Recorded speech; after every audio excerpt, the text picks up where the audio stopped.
Hey, everybody, welcome back to another episode of the Hemmings Hot Rod BBQ podcast. I am your host, Mike Musto, and on today's episode, we have one of the nicest, coolest guys in the industry in the way of Mr. Bradley Brownell of Radwood. Now, aside from being an awesome human being in his own right, he's also the co-founder of Radwood. He's an automotive journalist. He is an automotive and motorcycle diehard enthusiast. He's into electric cars. If you want to talk about a well-rounded automotive human being, welcome to the show, because Bradley, you are probably the best one. How you doing, buddy?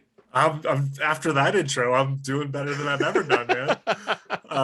Yeah, that's high praise. Thanks, Mike.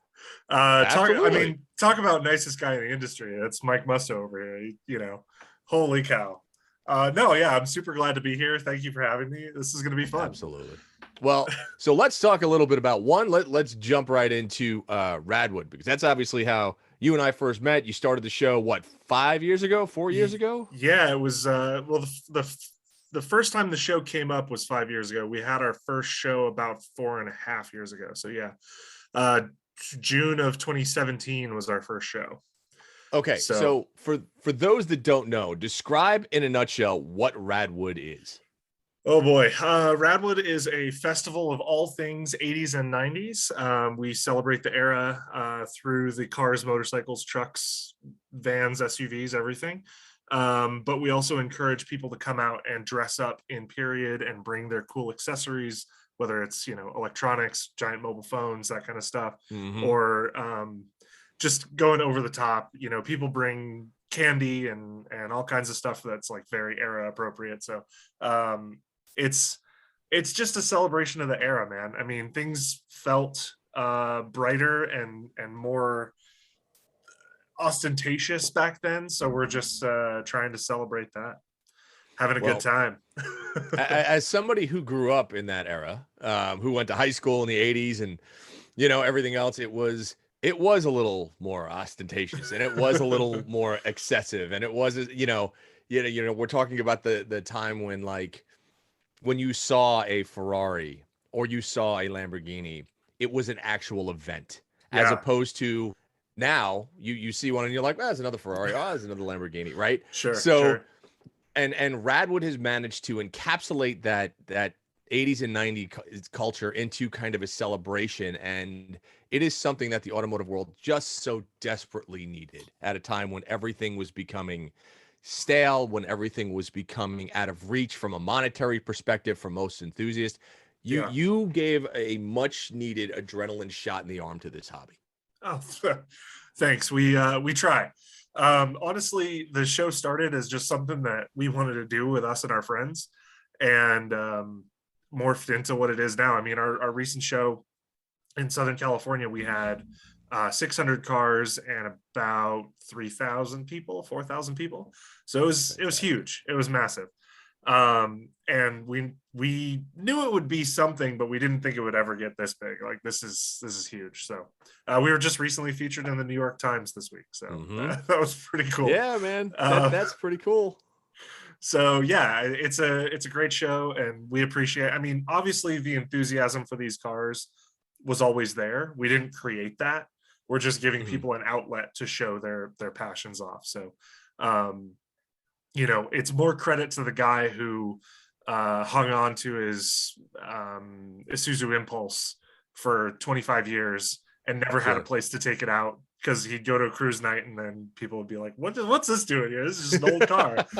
and so his passion, or their passion, has stayed the course all these years, and we wouldn't have a show without people like them. So well, I think it really is a testament. Again, as somebody who grew up in that era, right? Everything is cyclical. So for me, like, my high school parking lot was everything from, early 80s 300ZXs to Fox body Mustangs and Camaros to Isuzu Troopers and, and all of that stuff, right? And Ford Explorers and Broncos and Jeep Cherokee. So it's the coolest, I think, part about what this kind of movement has done is make people realize that these are still, even though they're older, they're still fantastic cars to drive, and you can enjoy them, right? You can totally use them as everyday drivers. I mean, that's one of the things that drew us to the era as the co-founders, was that they're old enough that they're still analog and fun to drive and relatively easy to work on, they're new enough that they're reliable and can be driven every day. And, honestly, it was because it was what we could afford, but we did, Right. fall in love with them because they were daily usable, still fun and analog, and still reliable. So there was kind of like that Yeah. crest in the 90s when things got to that point where fuel injection was good, ABS was okay. You're Hmm. not dealing with the terrible old electronics anymore. Right. They'd kind of figured it out. So yeah. Did you ever think you would be in a position where people would where your show got to the point that people were literally going out and buying cars just so they could attend the show? Because you have created a marketplace A for little 80s bit, and yeah. 90s vehicles. I mean, you have. That was the craziest thing, because that happened from like show 2. Like, we had our second show ever. People are like, "Oh yeah, I bought this car on Craigslist today to bring it," or whatever. And it's like, "Oh, okay, that's actually a thing." And then it ended up being like people were buying like really Oh expensive yeah. stuff to bring, and they're Hmm. bringing like really, exciting stuff from the era. So yeah, I think that, again, it's a case of the enthusiasm has always been there. It's just we gave them an outlet.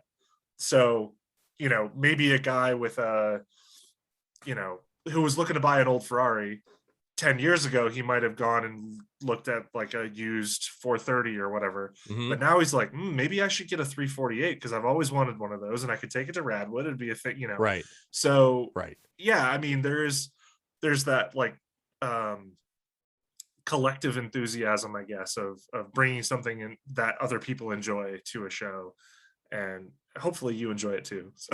Ah, well, that I think the newest car I own is 25 years old or 20 years old, right? Yeah, So, yeah, yeah. and but I mean, so far, I mean, I've got my old Grand Cherokee, which has been to the show. I used to bring my 928 before I sold it. You know, Still bummed about that, man. That was a great yeah, car. it was a fantastic. And the thing that hurts even more about I'm my not old spending 928. your money though, so it's okay. Well, that's what's really great. Like I'm probably one of the only people that's restored a 928. I don't recommend it. Yeah, However, yeah. However, the gentleman that owns, I actually spoke to the guy that bought my car last week, and he called me just to say this is one of the best cars I've ever had. And I was like, I Yeah. was like, oh, you're welcome, Yeah. But listen, it was the right car for him. Whatever. Good. Did you Good. ever think that from a cultural perspective, right? Because one of the coolest parts about going to the Radwood show is seeing people dress up. Now, having lived it, I originally had like OP shorts and Varney sunglasses and Sure, sure. you know, neon jackets and Air Jordans. I mean, that's literally what I grew up wearing. Yeah. And now, me pushing 50 and seeing kids that are in their 20s and their I'm saying kids, they're not, but 20s and their Yeah. 30s, Sure. like it just cracks me up. It Yeah. just it Yeah. I mean, I was admittedly still pretty young in the rad era, but I remember the teal starter jackets and the everything that I wore at the time. The acid wash jeans and the mhm. Adidas three stripes and all that. So yeah, I I'm totally with you. Like I remember the era fondly, and I think maybe at Radwood we take it a little above what it was, in the In real the best times. possible way. But yeah, it's a little bit tongue firmly in cheek, but we're trying to be ostentatious and over the top and have fun with it. So It's like, for anybody who has not attended Radwood, make it a point, look at the schedule on Radwood's website. I'm assuming that's where they can go, right? yeah, right now we only have one event on the schedule. We're working on our 2021 event calendar or 2022 calendar at the 2022. moment. What day is it? I don't even know. Yeah, I know. I got you. 2022 calendar, and we have right now we have Austin, Texas on there, but we're trying to do 10 events next year. Wow. Well, that's fantastic. And like I said, for anybody who has not attended a Radwood event, you kind of have to, because there are gems that come out of the woodwork that will all of a sudden make you feel, if you're my age, they'll make you feel like you're 16 again.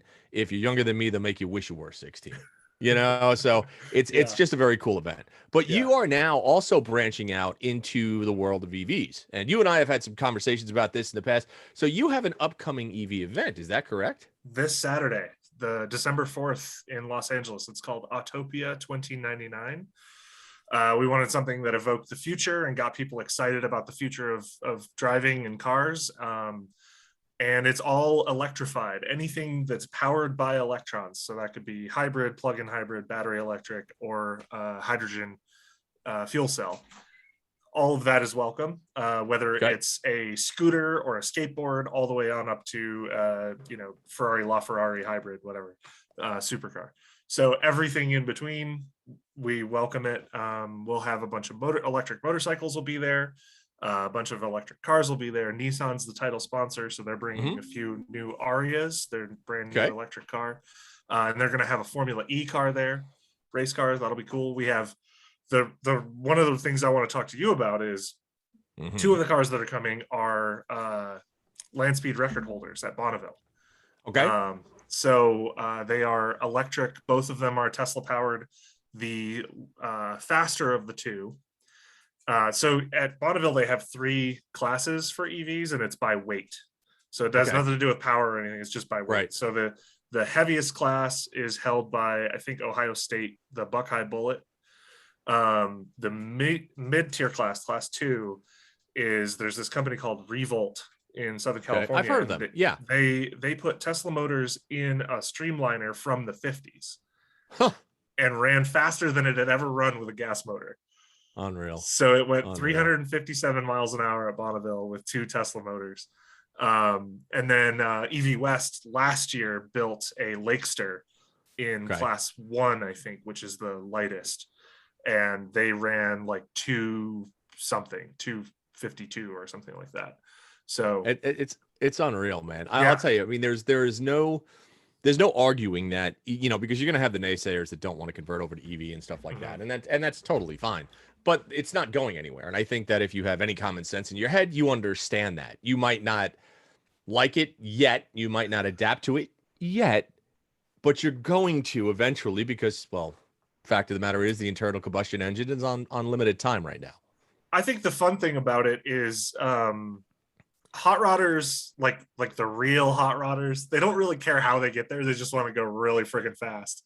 So, the Southern California EV hot rodding scene is wild right now. There's cars that are trying to hit 200 in the quarter. There's cars that are, I mean, when cars can do 9s from the factory, like, it's absurd. Come on, we're going crazy here. You used to have to buy, used to have to dump 30 grand into a big block to go 9s. At a minimum. I mean, it's really interesting. As kind of a quote unquote muscle car guy, and it's one of those things where, and I tell people this all the time, you couldn't drive around as a daily in a 9-second petrol powered street car. Yeah. Right. And when we're talking, even up until the 90s, the mid 90s, if you wanted to run 9s, you were driving something that was, highly modified. That was most likely carbureted, most likely, had a blower on it or a supercharger or something like that. That was just raunchy on the street and literally no fun. Where by now, weird gearing and it's just undrivable. All kinds of undrivable. Stripped interior, loud as hell. Yeah. And where now, we were at the Sonoma Drags, about a month ago, and some guy pulled up on a Tesla Plaid, flat-footed it, older guy, went up, flat-footed it, ran 974 at 174 mile or 147 miles an hour. And then they kicked him out. And and he was just like, and I'm done. And it was great. But here's the thing. Here was my thing. And it's not anything against EVs. We talk about EVs and hot rodding and things like that, right? There's something about an EV that goes that fast, which is astonishing to me. Petrol is never going to compete as far as speed goes. It's simply not. Those days are gone. Whoever thinks they're not gone, welcome to the future, because they're pretty much gone. However, the issue that I had, and this was also, there was an EV autocross going on at a recent event that was right behind me. I know where you're going with it, and I'm with you. I'm with you. Ignorable. There's no sound, which means forgettable. And I'm not saying that to detract from it. I'm saying that because I want to know how to make that better. And I want to know how that, as somebody who has been racing for 25 years, who has, a big block charger in his garage, is building 1,000 horsepower Daytona, Mhm. you know what I mean, who Mhm. doesn't have a hybrid. I like the technology. I love the idea of EVs. I like Mhm. the idea of having the environment better and everything being more efficient. But it's the excitement that I'm going to miss. And not Sure. for everything, not for Yeah. everything. Yeah. Um, where do we go from that in the hot rodding world to give us that visceral sensation aside from just straight line speed? I that's a good question. I think that from my experience, it's definitely more fun from the driver's seat to Right, sure. than it is to spectate. Yep. Going that fast, even without any of the ratchet shifters, and Hmm. you're just flat foot. You go. Right. Um, I think there's more to be said from the participant. Hopefully that means we get more people to participate, because it like Yeah. levels the playing field and makes it a little easier for people to go really fast. And maybe the democratization of speed is a good thing. I don't know. We'll see. But yeah, from a spectator standpoint, I get you. I mean, I've been to F1 races and I've been to Formula E races, and there's definitely a difference in the Hmm. feeling and the how you're enjoying the sport. Right. Um, I I tend to really like Formula E because the racing is really good.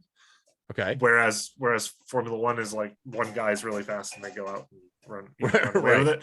So the, it's different strokes for different folks, I guess. It's kind of um, I don't think that, especially in motorsport, that gasoline will ever go away. Right. It might change, um, but I mean, 24 Hours of Le Mans, we had hybrids for the last decade, and Yeah, that's right. they're really cool and they're really That's right. fast. That's So right. even if it's not full electric, they're going really, really crazy fast with electric assist. So Yeah. yeah, I think there's something to be said for that. But anyway, back to my EV show. But it's coming up this Saturday. Autopia2099.com for details. If you want to go, tickets are $5. So it's super cheap. Just come out and have a good time.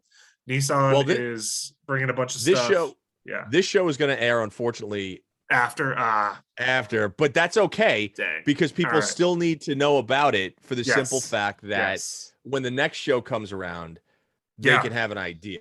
Yeah. Yeah. They can have an idea of what the show is, why they should get involved, and why they should attend. We're aiming for just that. I mean, we want this first show to be a big deal, and for people to go, oh man, I should have been there. Like, it's going to be okay. It was in the past. The show was great. You should have been there.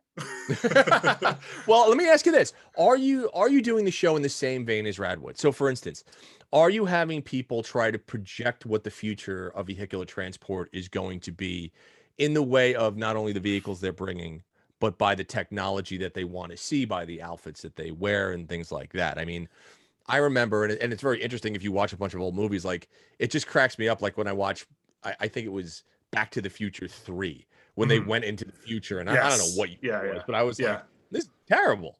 I mean, we all know The flying like BMW, like the it was flying old BMW and an the old flying five Jeep, and series. And, yeah. you're like, okay, that's probably not gonna They happen. had the visor Um, sunglasses and the yeah, like bright color. Yeah. yeah. Yeah.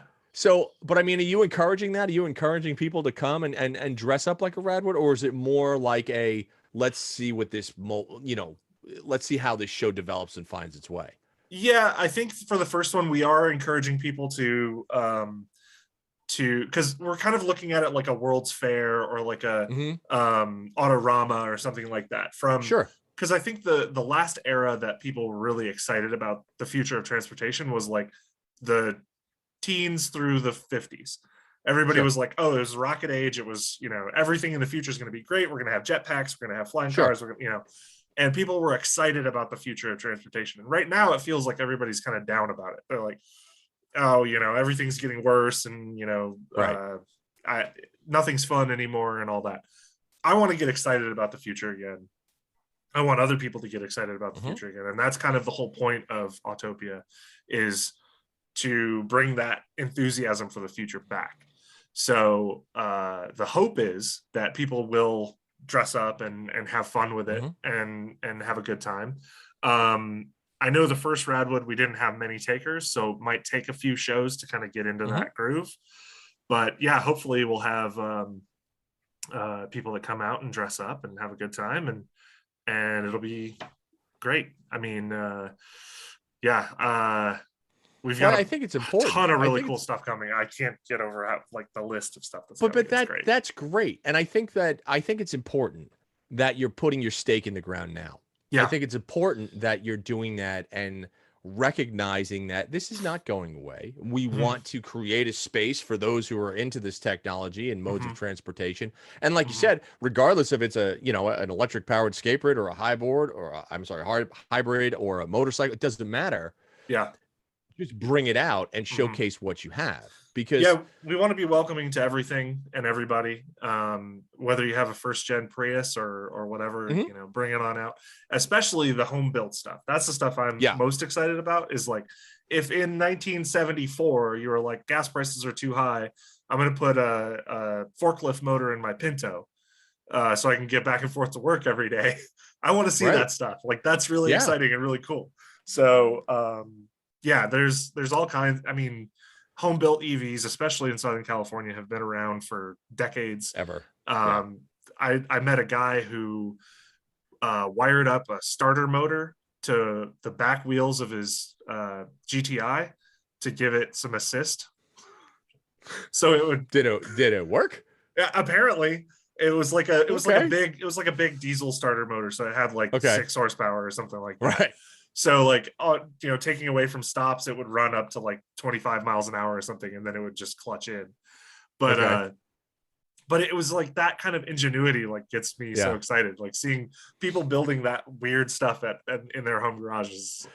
That's one of the reasons I love hot rodding. Is like, that's hot rodding. I mean, it simply is hot rodding, and I think that's what people need to understand that. And I think that, and it's the same thing, right? Like, we went from carburetors to EFI to hybrids, hybrids to EVs, fuel cells, hydrogen, natural gas, everything else. And it's one of those things where this is just another, form of mechanized mobility, even though it works, on electricity. But seeing what people build, it was very interesting. There was a gentleman up here. I'd gone to one of the shows up here. A guy showed up in a BMW i3, little black i3. Yep. Flared fenders, wide wheels on it. It was gutted. And you looked at this thing, and like the i3, I'm actually a fan of that little car. I think it's a great little car. Carbon tub. Carbon tub. Like, the technology in it is unreal. Yeah. But this guy took it to like the 11th degree. Yeah. And he was just like, oh no, man. He was running like 315s at all 4 corners, which is basically on that car is like a square. Yeah. And he was like, oh, autocross, this thing shreds. He's like, nothing good. And that's the kind of cool stuff where you see people going, I can make this work. I mean, you're building. I mean, are you still building? I know you were doing a Boxster with some EV motors. What's the deal with that? I am. It's I mean, unfortunately, I've stacked myself with too much to do, but it's still in process. It's in my garage right now. It's a 97 Boxster with a Nissan Leaf motor powering the front axle and the stock Porsche Flat 6 powering the rear axle. I've talked to a few engineers, and they may have convinced me that I need to scrap it all and start over again, because a friend of mine offered me a really good deal on a 996 turbo motor, and I know where I can get a Tesla motor for pretty cheap to run the front axle. So, there's no reason why I shouldn't be aiming for like 1,300 horsepower, right? No, absolutely not. No one ever said, no more power. So AEM is one of our sponsors of Autopia, and I've been talking to some engineers over there, and they're like, yeah, we don't really have anything that'll standalone run a Leaf motor. I know some people who do, but it only puts out like 200, 215 horsepower, something like that, which is probably fine for what I needed to do. Sure. But they're like, we're working on standalone, or they have a standalone controller for a Tesla large motor that pumps it up to 650. So, if I had around 700 to the rear axle and 650 to the front axle, that's not terrible. In like a 2,600 pound package, like, that'd be pretty good. Yeah. Well, and I think people need to understand, like, because there's a lot of people who have, still, I mean, in California, EVs are every 2 feet, right? You can't throw a Hmm. stick without hitting one. Hmm. But a lot of people have never driven in them. A lot Yeah. of people dismiss them. A lot of people have no idea what that just brute force acceleration and torque feels like, because it's not like a gas motor. And don't get me Mm-mm. wrong, there are some very fast gas cars out there. Hmm. Um, but the instantaneous, I don't want to call And it, never ending. it's It and hits and never it ending, goes. and it just There's keeps no going. And shift. it's There's no, yeah. no, and it's not. I equate it more, not really acceleration, but more like thrust, Hmm. right? Like you put your foot down, and you are pinned back into your seat Hmm. until you're not, and Yeah. that's gear limited, Hmm. right? So, but one of the things about that type of acceleration, right? You think back 20 years ago, to Hmm. early 2000s, right? Um, let's take a BMW M5. That came out 400 horsepower, 0 to 60 in 5 seconds, 400. That was a rocket of a car Hmm. back then. Yeah. Rocket of a car, Yeah. right? And now you got Camrys running 5.5s, Yeah. and so Minivans with 400 horsepower. Like, I mean, speed, the concept of speed has changed. And I think that a lot of people don't, they think they might know what speed is, hmm. but they really don't, because they've never experienced what real speed is. Hmm. Yeah. I mean, I think my biggest thing with EVs is butts and seats is what sells them. Yeah. If you get behind the wheel and you drive it, then you get it. You get how quiet it Hmm. is, how comfortable it is, how relaxing it is. And then you put your foot down and you're like, oh, it's got everything I've ever wanted. It's got the Right. speed, it's got, all of that. And, I'm a evangelist for Porsche's Taycan. I think that's the best car that's ever been made because Well, you talk about that. You just did a cross country trip in a Taycan. I did, yeah. How was that? And what was that for? Because you're posting. For those who don't know, like, you got to follow Brad. What's your IG feed and all your feeds? I don't have an Instagram anymore. I actually deleted it because it was taking up too much of my time and I felt like I Okay. needed to be writing more. But I Okay. still have a Twitter. I'm at BC Brownell on Twitter. Okay. Instagram, you can follow Autopia and Okay. Radwood, but I do post there occasionally. But yeah, at BC Brownell on Twitter. I recently did with my wife an event called Charge Across America. It was a 5-car, 2-person team, 5 teams Hmm. competition driving from Brooklyn to basically Malibu. Okay. So it was all the way across the country. And it wasn't like a direct shot route. It was like we had to go up into Michigan, we had to go down like through Colorado and stuff. So it wasn't like straight line, cannonball style. Right. The competition was intended to test the CCS high speed DC fast charging infrastructure across the U.S. Very So cool. Okay. it was non Tesla, and we had 2 Taycans, a Mustang Mach-E, of Polestar 2, Hmm. VW ID4, and an Audi e-tron that were on Oh, very this cool. Okay. thing. And it was every day you were given like 300 to 400 miles that you had to go. And it was from wherever you started to the next hotel, basically.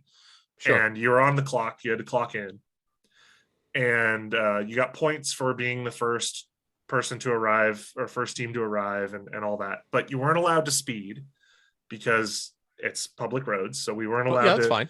we weren't Yeah. allowed to go over the speed limit. I think we were given a 10% window, which is usually what Yeah, that's fine. That's normal. cops will pull you over for anyway. So, Yeah. Yeah. and then we got points for doing like charity work, and we got points for buying local food, and Okay. from non-chain restaurants, and we got points for like these scavenger hunt things where Okay. we would have to go, or one of the days we had to go to the Evil Knievel Museum, which was really cool. Okay. So there were things along the way that you got points Yeah. for. And yeah, so it was just like a test of how the charging infrastructure works all the way across the country, and your charging strategy and Hmm. your ability to be efficient. And so we were like, we would come into every station with like 1 or 2% left, because we would plan when we left the last charger to get to how much we needed to get to the next charger, Yeah. and like just barely make it.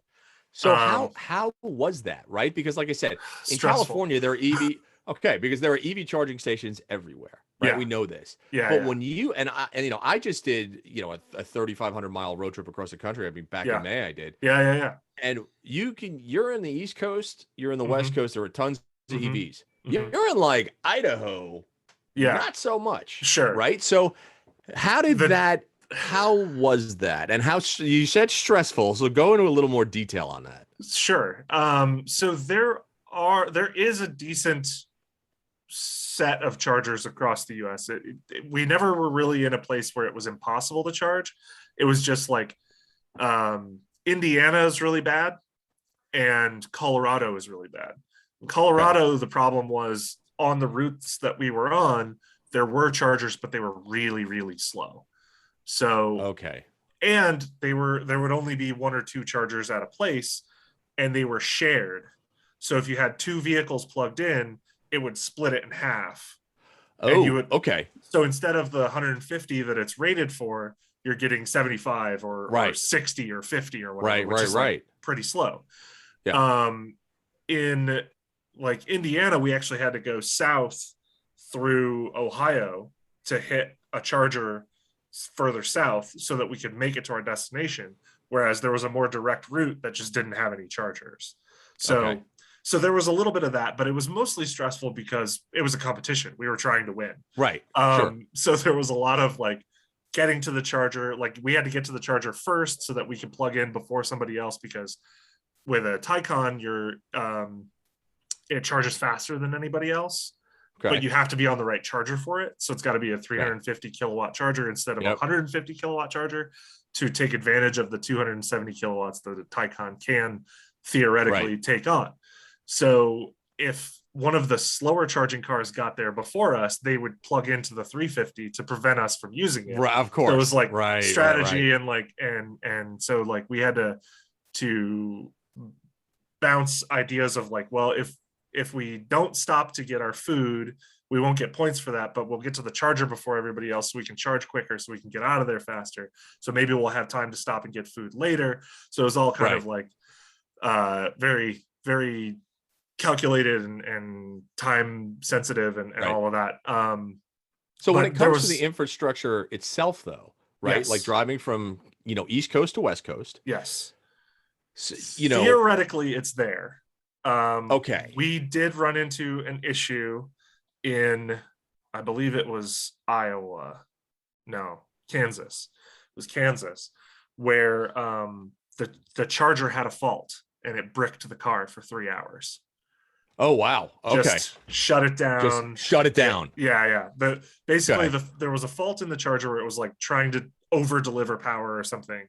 Okay. And the car looked at it and went, "Whoa, whatever you're doing, we don't want it." So it shut down and wouldn't accept any electricity, and it wouldn't go into drive. In an instant like that, because I think that stuff like that is where it frightens people. Yeah. Right. And I get that. That's valid. That's 100% valid. Yeah. The thing you need to know is you need to know your car. You need to know what the steps are around it, because like I was on the phone with Porsche and they were like, well, if you lock the car and walk away and take the key away, it'll go to sleep. And then when you wake it up, it should get rid of the fault and you should be able to charge and be on your way. Yeah. So we did that a few times. Over an hour it took to try and figure that out. And then I called it back. I'm like, it's not going to sleep. I can't figure out why. And they're like, oh, because this is a televised event, they had cameras in the cars and they were plugged into the car. Oh my God. So the car wouldn't go to sleep because the camera was plugged in. So it was right. So the whole like wasted over an hour doing that. So anyway. See, that's the type of stuff that, like, I look at EVs. I'm still working from home unless I'm on the road, right? The office is home. If I were commuting, sure, an EV makes perfect sense. But as somebody who also does, I always feel like if I'm either driving 6 miles a day or I'm driving like 600. 600, right? Exactly. I'm kind of the same way. Yeah. Yeah. Like I've got to go to LA on Friday, and like that's all right. That's 400 miles. That's get in and drive 400 miles, right? Yeah. And that's the type of thing that scares me a little bit about the EV infrastructure. Like I said, in California, we don't worry about it that much. Sure. But I'm also that guy that once his tank gets to just below a half, I start freaking out. You know what I mean? So I don't know. I'm an hour after the lights come on. I'm keep going. Are you really? I run into empty. Yeah, every time. But so how far off do you think? Like, how far off do you think an infrastructure around the United States, a really solid infrastructure, so that people, and I'm talking about anybody, feel super comfortable about saying, like, you know what, I just bought a Ford Lightning pickup truck. I live in Idaho. I have to go from here to here. It's 700 miles away. Do you think that's 5 years, 10 years, 20 years? What do you think by what you've seen? I could see 5 to 10 years. Okay. Yeah, I think especially the F-150 Lightning is going to be I think that's going to be the catalyst that changes things, because it's a normal vehicle that people use as a normal vehicle. And I think that we just had this infrastructure bill passed that hopefully will dump a bunch of money investment into charging infrastructure. And honestly, I think the highway infrastructure is probably not that far off. One of the big things that they could do is pay to open up Tesla. If Tesla wasn't proprietary and it worked in every car, that'd be like the number one thing they could do, because there's already 700 chargers across the United States, or charging hubs across the United States that could just instantly flip a switch and be on. I think that would be the biggest one. The second one is, for some of those smaller rural routes that we were on, there were still chargers, but they were like 100 miles apart, and there was only like 1 or 2 chargers. So if you pull in and somebody's already charging, you just have to wait. So I think we need probably more frequent along routes chargers, more chargers at each station. And the biggest one is maintenance, because right now that was the issues we ran into, was like, even if it's rated at 350, it's only giving you 125 or whatever. Even if it's you'll pull up and there will be 4 chargers, or 5, 6, 7, whatever there, and 3 or 4 of them will be out of service.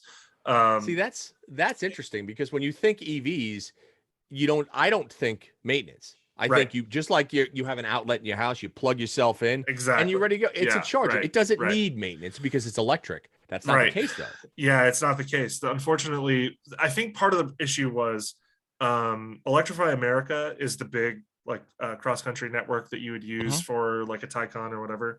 Sure. They were basically forced to create this network because it's Volkswagen. It's their Dieselgate. They were basically mandated by the government to create this network. So rather than building something robust, they kind of went for the bare minimum. So they contracted with 4 different companies to create their chargers and run them all across the US. And one of those companies built basically garbage. So a quarter of those chargers, basically 1 in 4 of the chargers all across the US, are trash. And they're currently going through and replacing them all. So they've only been in place for 3-4 years, and they're already just like garbage. Because it was just poor quality, it was poor management, it was poor execution. So hopefully, as things get a little better and they create a better maintenance network, and they get to a point where it's like, oh, people are relying on this, we need to actually like invest in it. Then hopefully that'll be the case. Right now the problem is it's not really economically viable, because they're not making any money on the electricity that they're selling you.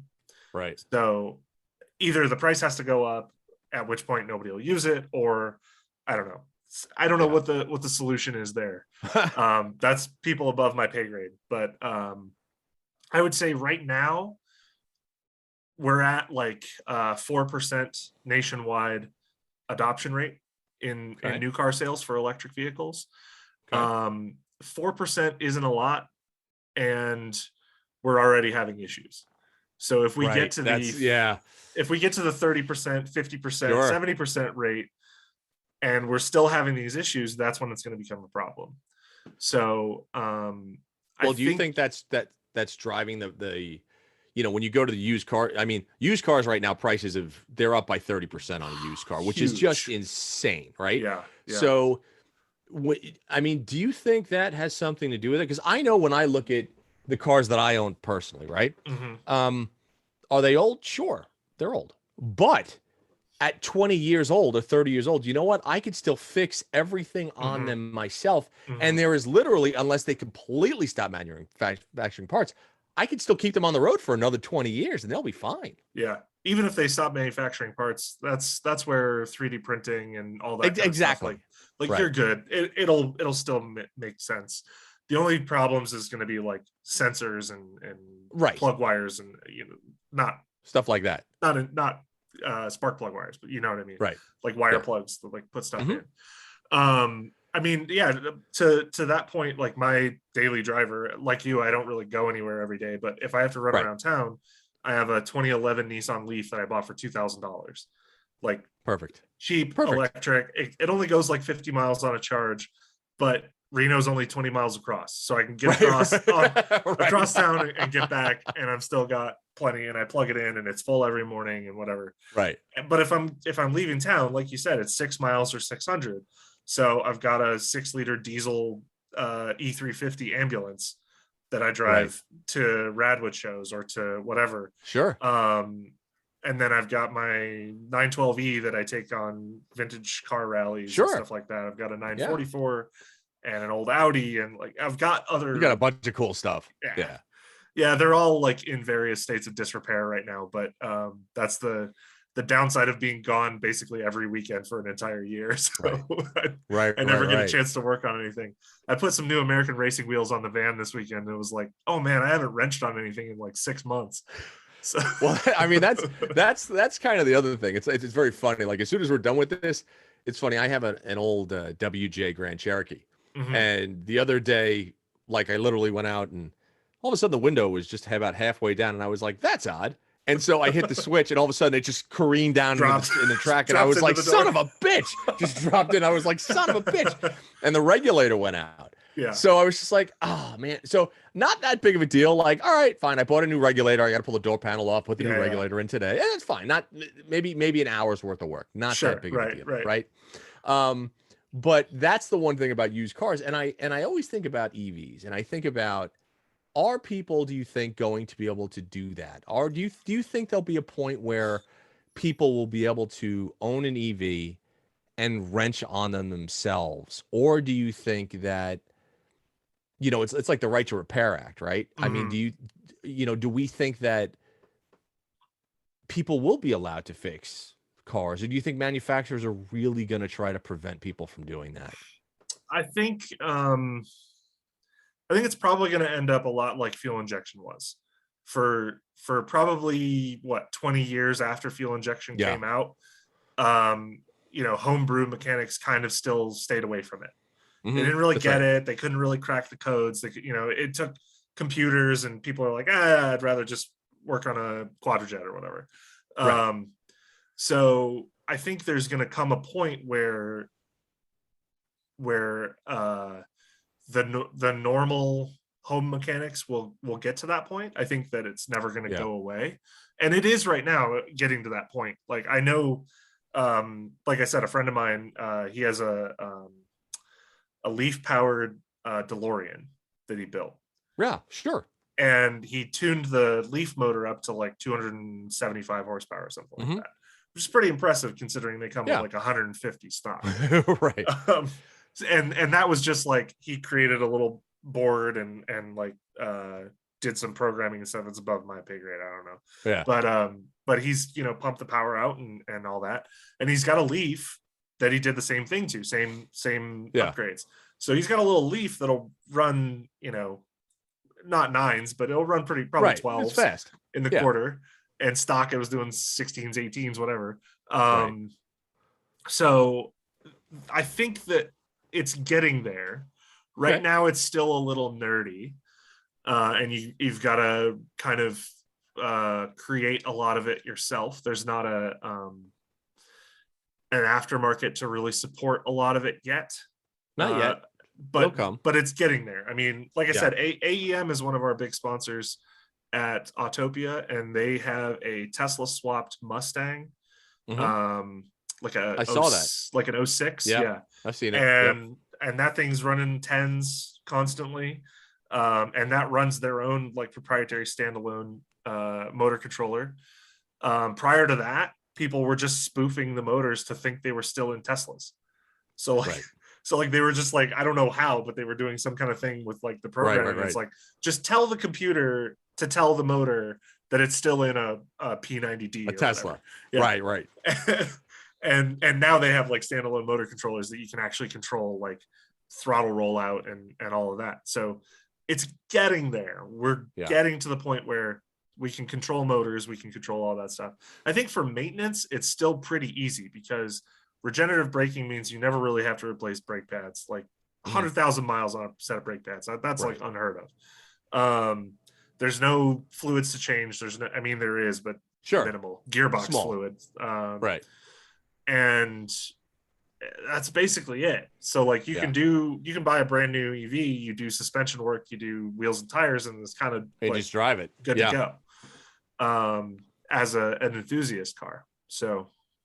So what do you Yeah. look at now? So when you see, and we've got a lot of companies that are coming out, right? You've got, Ford has the Lightning that they're coming out with. Yeah. Everybody is jumping on the bend. Even Dodge is coming out with an e-muscle EV next year, which is going to be Mhm. ridiculous. Mhm. You've got Lucid, right? So there are a lot of companies that are coming out right now that are pushing hard for this, which I think is fantastic, right? The more people that Mhm. jump into the sandbox, the better. Mhm. Mhm. Um, you know, you look at a lot of them now, and a lot of it is price point, right? Because we know that the prices of cars has not been commensurate with the inflation rates and everything else, right? So like when the average price of a new car is over $40,000, Yeah. and when you're talking EV, that's kind of a minimum price, unless if you're buying, Sure. after with incentives and stuff, sure, maybe 33 or something like that, or Yeah, there's I mean the mini yeah, EV is like 32 or something like that before hmm incentives. So it's actually cheaper after incentives than a gas one. hmm yeah, And the same thing with the Wrangler. Their plug-in hybrid with incentives is yep, cheaper than a Wrangler Renegade, whatever, not a yep, Rubicon is the word I was looking for. sure, So there's and incentives probably won't be there forever, but they're around for the short term. So I think that'll have something to do with it. yeah, I mean, look at that's one of the things that Tesla got right, I think, was they jumped in at the top of the market. They're like, sure, oh, we'll build a big luxury car because people are used to hmm spending 100 grand on an S class or a 7 series or whatever. yeah.